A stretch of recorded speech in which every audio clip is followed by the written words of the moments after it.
저희 가족이 미국에 이민 온 게 올해 딱 만 40년이 지났습니다.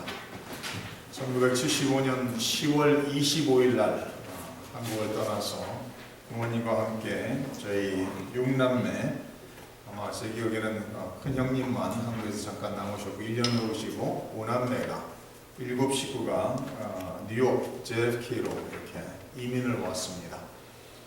그 당시에 한국을 떠날 때 저는 아무것도 모르고 있다가 어렸기 때문에 부모님이 아무 말씀을 안 하시다가 일주일 전에 저한테 말씀하신 것 같아요. 야, 다음 주에 미국 간다. 그래서 학교에 간 친구들한테 야, 나 다음 주에 미국 간다. 그렇게 인사하고 한국을 떠나왔습니다. 친구들한테 가서 야, 다음 주에 미국 간다 그러니까 친구 하나가 저한테 선물을 주는데 뭘 주는가 하면은 미국 돈 5전짜리를 선물로 주는 거예요. 자기가 그래서 이걸 구했는데 네가 미국 가면 이 돈을 쓰라고 그러면서 5전짜리 하나를 줬습니다. 그 당시에는 인터넷이라든지 아무것도 없었으니까 TV도 흑백 TV인 상황이었고 미국에 대해서 알아볼 길이 전혀 없었죠. 그래서 단지 미국 간다 하면은 그 당시에 한국에서는 천국을 가는 줄 알았어요. 엄청 좋은 나라로 간다라고 생각하면 다들 부러워하는 그런 때입니다. 근데 미국에 딱 도착을 해서 75년도에 JFK 공항에 딱 도착을 했는데 얼마나 실망이 컸는지 JFK 공항이 지금도 그렇지만은 딱 공항에 도착을 하면은 이 미국의 다른 도시 이렇게 가보면은 JFK처럼 냄새나는 지저분하는 공항이 없어요, 사실은요. 제가 집회라든지 노예를 참석하기 위해서 다른 주를 가보면은 얼마나 깔끔하고 얼마나 관리가 좋은지. 근데 이상하게 JFK 뉴욕만큼은 세계의 수도라는 뉴욕인데도 지금은 많이 좋아진 거예요. 75년도에 더 안 좋았습니다. 딱 공항에 도착해서 입국을 하면서 이 JFK를 빠져나오는데 얼마나 냄새가 나고 안 좋던지, 그리고 미국이라는 나라를 그림으로 본 적도 없고 인터넷 이런 게 전혀 없으니까 그저 상상하기를 너무나도 좋을 것이라는 그 상상만을 가지고 왔는데 딱 뉴욕에 도착하니까 얼마나 지저분하고 얼마나 안 좋았던지 순식간에 그 상상이 다 꿈이 다 깨어졌던 것을 기억을 합니다. 그러나 75년도에는 영적으로는 지금보다 훨씬 더 좋은 상황이었던 것을 기억합니다. 주일만 되면은 가게를 문 여는 곳이 별로 없었어요. 많은 사람들이 예수님을 믿고 신앙생활하는 사람들이 많이 있었고 주의를 지키기 위해서 가게 문을 닫는 곳이 무지하게 많았던 것을 기억합니다. 미지의 땅을 향해서 오면서 그 당시에 저희 가족이 가져올 수 있었던 것은 1인당 200불이 허락이 됐어요. 그러니까 7명의 식구가 왔으니까 1,400불의 돈을 가지고 7 식구가 미국에 떨어져서 아무것도 없는 그런 상황 속에서 언어도 모르지 문화도 전혀 다르지 이런 상황 속에서 부모님이 개척을 해나가야 되는 그런 상황이었습니다. 오늘 말씀 속에서 야곱이 온 가족을 데리고서 하나님의 축복의 땅 가나안을 떠나는 그런 내용을 46장에 기록하고 있습니다. 하나님께서 아브라함을 약속의 축복의 땅 가나안으로 인도하고서 그곳에서 수십 년 동안 삶을 꾸려가면서 그곳에서 나름대로의 부와 이런 모든 것을 축적한 것을 볼 수가 있습니다. 46장 1절에 이렇게 기록합니다. 이스라엘이 모든 소유를 이끌고 떠나 브엘세바에 이르러 그의 아버지 이삭의 하나님께 희생 제사를 드렸다라고 기록하고 있습니다. 창세기 31장으로 가서 보시면 그곳에서도 하나님 아버지 앞에 야곱이 제사를 드리는 내용이 기록되고 있습니다. 31장 54절 야곱이 라반을 떠나서 도망왔을 때 라반이 그를 쫓아오게 되고 그와 함께 언약을 맺는 과정 속에서 야곱이 하나님께 제사를 드리는 내용을 31장에 기록합니다. 31장 53절에 아브라함의 하나님 나홀의 하나님 그들의 조상의 하나님은 우리 사이에 판단없어서 하매 야곱이 그의 아버지 이삭이 경외하는 일을 가리켜 맹세하고 야곱이 또 산에서 제사를 드리고 형제들을 불러 떡을 먹이니 그들이 떡을 먹고 산에서 밤을 지내고 라반이 아침에 일찍 일어나 손자들과 딸들에게 입맞추며 그들에게 축복하고 따라 고향으로 돌아갔다라고 기록하고 있습니다. 야곱이 수십 년 전에 자기의 가족을 4명의 아내와 12명의 자기의 자녀들을 데리고 떠나면서 라반을 만났을 때 그곳에서 하나님께 제사를 드렸다라고 기록을 합니다. 1절 말씀에 야곱이 가족을 이끌고 모든 소유를 이끌고 부엘세바에 이르러 그의 아버지 이삭의 하나님께 그곳에서 희생 제사를 드렸다라고 기록합니다. 이 부엘세바라는 곳은 역사적으로 야곱에게 아주 중요한 장소인 것을 알 수가 있습니다. 아브라함도 이 부엘세바에서 언약을 맺고 하나님을 부른 곳이 바로 부엘세바라고 창세기 21장에 기록합니다. 창세기 21장 31절에 이렇게 기록합니다. 두 사람이 거기서 서로 맹세하였으므로 아브라함이 블레셋 왕 아비멜렉과 언약을 세우면서 맹세한 곳이라고 기록합니다. 그곳을 부엘세바라 이름하였더라. 그들이 부엘세바에서 언약을 세우매 아비멜렉과 그 군대 장관 비골은 떠나 블레셋 사람의 땅으로 돌아갔고 아브라함은 부엘세바에 에셀나무를 심고 거기서 영원하신 여호와의 이름을 불렀으며 그가 블레셋 사람의 땅에서 여러 날을 지냈다라고 기록합니다. 아브라함이 부엘세바에서 에셀나무를 심고 거기서 영원하신 하나님의 이름을 불렀다라고 기록하고 있습니다. 창세기 26장에서는 야곱의 아버지인 이삭이 부엘세바에서 제단을 쌓고 하나님을 불렀다라고 기록하고 있습니다. 26장 23절에 이삭이 거기서부터 부엘세바로 올라갔더니 그 밤에 여호와께서 그에게 나타나 이르시되 나는 내 아버지 아브라함의 하나님이니 두려워하지 말라. 내 종 아브라함을 위하여 내가 너와 함께 있어 내게 복을 주어 내 자손이 번성하게 하리라 하신지라. 이삭이 그곳에 제단을 쌓고 여호와의 이름을 부르며 거기 장막을 쳤더니 이삭의 종들이 거기서도 우물을 팠다라고 기록합니다. 이 부엘세바에 도착해서 야곱이 하나님께 희생 제사를 드리면서 하나님을 찾고 있는 그런 모습을 오늘 말씀 속에 기록하고 있습니다. 그곳에서는 자기 할아버지 아브라함도 자기 아버지 이삭도 하나님을 만난 곳이고 하나님을 부른 곳이고 하나님을 위해 제단을 쌓은 곳이라는 것을 성경은 가르치고 있습니다.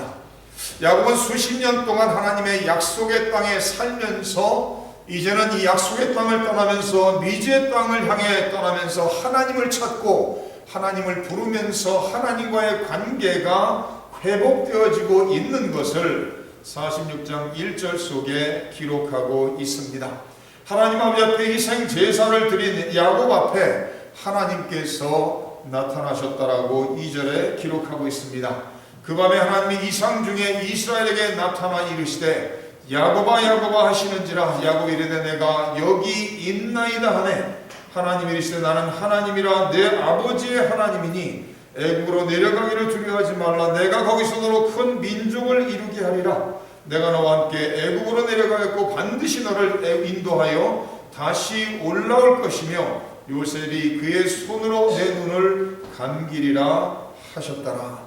살아계신 하나님 아버지 앞에서 자기의 할아버지 아브라함이 자기 아버지 이삭이 하나님의 이름을 부르고 제단을 쌓은 곳에서 자기도 제단을 쌓고 하나님을 찾았을 때 하나님께서 부엘세바에서 하나님께서 야곱을 만나 주셨다라는 겁니다. 하나님께서 이상 중에 나타나셔서 하나님께서 야곱에게 약속의 말씀들을 주시고 있는 것을 오늘 말씀 속에 기록하고 있습니다. 하나님께서는 4가지를 약속하고 있습니다. 하나님께서 아브라함에게 창세기 12장에서 큰 민족을 이루겠다라고 약속하시고 이삭에게 거듭 그 말씀을 회상시키시고 야곱에게도 거듭 그 말씀을 회상시키는 것을 창세기 전체를 통해서 볼 수가 있습니다. 하나님께서 나타나셔서 이상 중에 나타나셔서 야곱에게 4가지의 약속을 주시는데 첫 번째는 두려워하지 말라라는 거예요. 애굽을 향해 가기를, 애굽으로 내려가기를 두려워하지 말라라고 말씀하고 있습니다. 야곱은 요셉이 애굽의 총리가 됐다라는 소식을 듣고 요셉을 아들을 만나기 위해서 온 가족이 애굽으로 지금 가고 있는데, 그러나 애굽이라는 곳은 이방 땅이고 하나님을 믿는 백성들이 아니기 때문에 그곳을 향해 가면서도 야곱은 두려움이 있었을 것입니다. 그런 야곱을 하나님께서 만나주시면서 두려워하지 말라라는 거예요. 두려워하지 말라라고 말씀하시면서 하나님께서 야곱과 함께 애굽으로 내려가시겠다라고 4절에 약속하고 있습니다. 내가 너와 함께 애굽으로 내려가겠다. 하나님께서 야곱과 동행하시고 하나님께서 야곱이 가는 그곳에 애굽으로 하나님께서도 함께 내려가시겠다라고 약속의 말씀을 주시고 있습니다. 그러면서 하나님께서 세 번째로 주시는 약속은 무엇인가 하면은 애굽에 가서 비로소 너를 큰 민족으로 이루시겠다라고 약속하고 있습니다. 3절 하반절에 이렇게 말씀하시죠.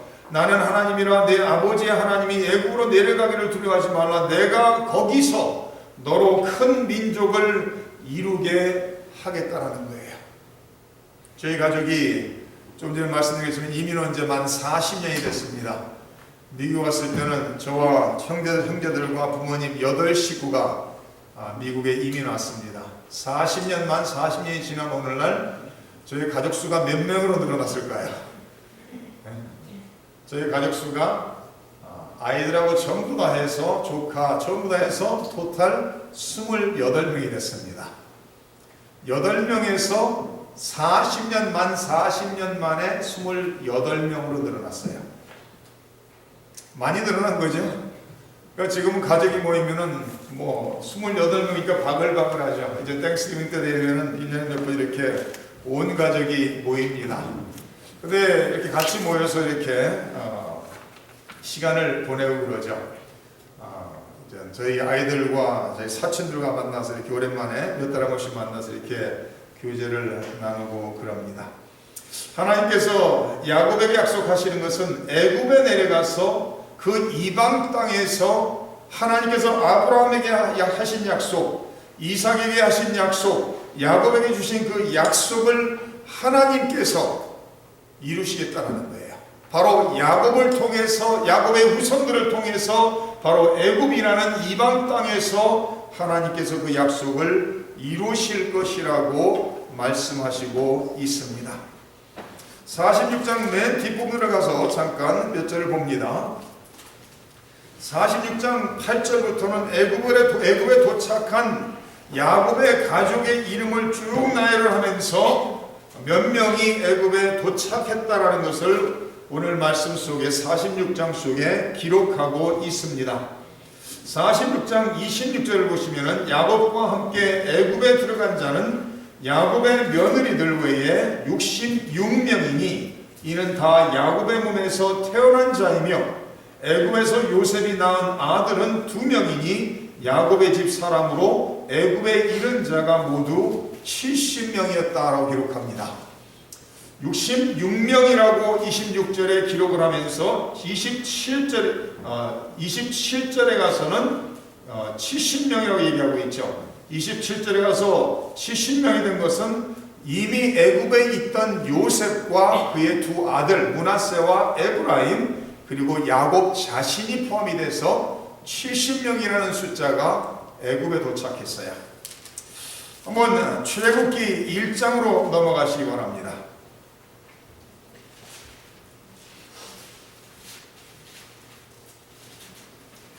출애굽기 1장으로 넘어가시면 거기에 다시 한번 이 숫자가 기록되어 있습니다.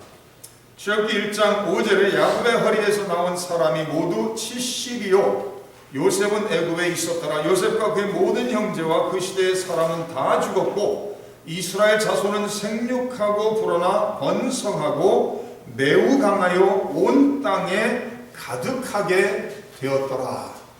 하나님께서 야곱과 함께 애굽에 내려가실 것이고 하나님께서 함께 하심으로 두려워할 필요가 없고 하나님께서 야곱과 함께 하시고 야곱을 그의 가족을 축복하셔서 아브라함에게 약속하신 그 큰 민족 역사를 애굽에서 성취하실 것이라고 말씀하시면서 이제는 시간이 흐르면서 출애굽기에서 그 땅에서 이스라엘 자손은 생육하고 불어나 번성하고 매우 강하여 온 땅에 가득하게 됐다라고 기록하고 있습니다.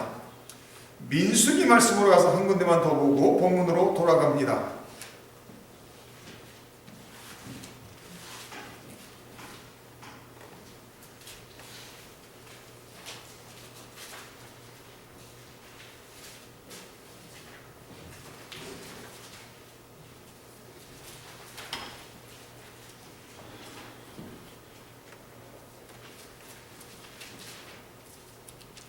민수기 1장 말씀입니다. 민수기 1장 맨 마지막 부분에 가시면은 44절에 이렇게 기록합니다. 이 계수함을 받은 자는 모세와 아론과 각기 이스라엘 조상의 가문을 대표한 12지휘관이 계수하였더라. 이같이 이스라엘 자손이 그 조상의 가문을 따라 20세 이상으로 싸움에 나갈 만한 이스라엘 자손이 다 계수되었으니 계수된 자의 총계는 60만 3,550명이었더라 라고 기록하고 있습니다. 출애굽기 12장에 가서 보시면은 애굽을 떠날 때 계수한 그 숫자가 60만 3,550명이라는 거예요. 지금 20세부터 전쟁에 임할 수 있는, 싸울 수 있는 남자의 숫자가 60만이 넘었다고 말합니다. 출애굽기 12장에 가서는 그들이 애굽을 떠날 때 애굽에 도착해서 430년이 흘렀다고 기록하고 있어요. 애굽에 들어갈 때는 70명이라는 숫자가 들어갔다가 430년이 지나서 하나님의 능력으로 애굽을 떠날 때는 20세부터 남자만 60만 명이 넘는 숫자가 애굽에서 나왔다는 거예요.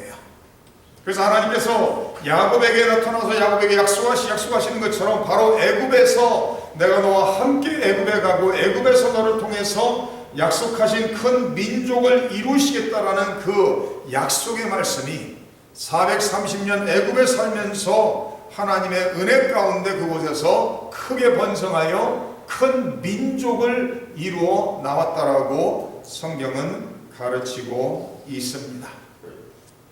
하나님은 약속하시고 하나님은 그대로 성취하시는 하나님인 것을 우리는 성경을 통해 거듭해서 볼 수가 있습니다. 하나님께서 한 가지를 더 약속을 합니다. 야곱에게 다시 본문으로 돌아가서 46장 4절 하반절을 보시면 이렇게 나와 있습니다.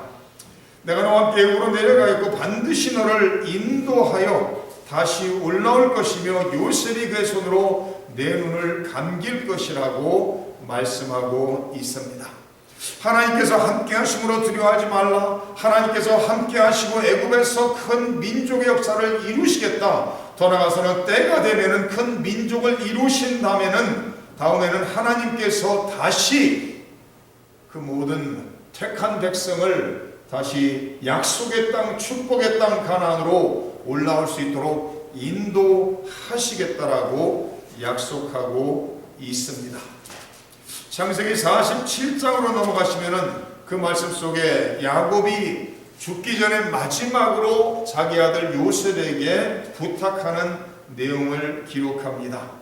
47장 20절 이렇게 말합니다. 이스라엘 죽을 날이 가까우며 그의 아들 요셉을 불러 그에게 이르되 이제 내가 네게 은혜를 입었거든 청하노니 내 손을 내 허벅지 아래에 넣고 인애와 성실함으로 내게 행하여 애굽의 나를 장사하지 아니하도록 하라. 내가 조상들과 함께 눕거든 너는 나를 애굽에서 내어다가 조상의 묘지에 장사하라. 요셉이 이르되 내가 아버지의 말씀대로 행하리이다. 야곱이 또 이르되 내게 맹세하라 하며 그가 맹세하니 이스라엘이 침상머리에서 하나님께 경배했다라고 기록하고 있습니다. 그리고 맨 마지막에 야곱이 죽으면서 그 한 맹세케 한 그 내용을 요셉을 통해서 요셉도 기억을 하면서 하나님의 약속의 말씀을 붙잡고 요셉도 죽기 바로 직전에 형제들에게 이런 부탁을 하는 말씀을 창세기 50장에 기록합니다. 창세기 50장 22절 요셉이 그의 아버지의 가족과 함께 애굽에 거주하여 110세를 살며 에브라임의 자손 3대를 보았으며 므낫세의 아들 마길의 아들들도 요셉의 스라에서 양육되었더라. 요셉이 그 형제들에게 이르되 나는 죽을 것이나 하나님이 당신들을 돌보시고 당신들을 이 땅에서 인도하여내사 아브라함과 이삭과 야곱에게 맹세하신 땅에 이르게 하시리라 하고, 요셉이 또 이스라엘 자손에게 맹세시켜 이르기를 하나님 반드시 당신들을 돌보시니 당신들은 여기서 내 해골을 메고 올라가겠다 하라 하였더라. 요셉이 110세의 죽음에 그들이 그의 몸에 향지를 넣고 애굽에서 입관했다라고 기록하고 있습니다. 야곱이 애굽을 향해 가면서 브엘세바에서 하나님을 만나고 하나님의 약속의 말씀을 붙잡고 애굽에서 17년을 살고 세상을 떠나기 전에 그 약속을 붙잡고 하나님이 인도하실 때 나도 내 조상이 묻힌 곳으로 옮겨 묻혀달라고 약속을 하며 요셉도 똑같은 부탁을 형제들에게 하고 세상을 떠나는 것을 볼 수가 있습니다. 하나님께서는 하나님을 찾는 자를 항상 만나주십니다. 언제든지 어디서든지 성도님들이 하나님을 찾을 때 하나님은 그곳에 계시고 그곳에서 성도님들을 만나주시고 성도님들과 깊은 교제를 나누실 것입니다. 살아계신 하나님을 찾기를 기뻐하는 성도님들이 되시고 하나님 아버지 앞에서 하나님의 약속들을 붙잡고서 하루하루를 사시기를 바랍니다. 야곱은 하나님 아버지 앞에서 하나님의 주신 약속의 말씀을 붙잡고 하나님이 함께 하심으로 두려워하지 말라, 하나님께서 함께 애굽에 내려갈 것이니 두려워하지 말라, 그곳에서 하나님께서 큰 민족을 이루고 때가 돼서 다시 약속의 축복의 땅으로 인도하실 것이라는 그 약속의 말씀들을 붙잡고서 야곱은 하나님 아버지 앞에서 믿음으로 살았습니다. 사랑하는 성도님들, 하나님은 약속하시고 약속을 이루실 수 있는 분이시고 약속하시고 역사 속에서 약속하신 그대로 성취하시는 하나님이라는 것을 확실히 믿고 하나님의 말씀에 기록되어 있는 수많은 약속들을 날마다 마음에 새기고 날마다 그 약속들을 붙잡고 믿음으로 오늘도 승리하시기를 주님의 이름으로 축원합니다.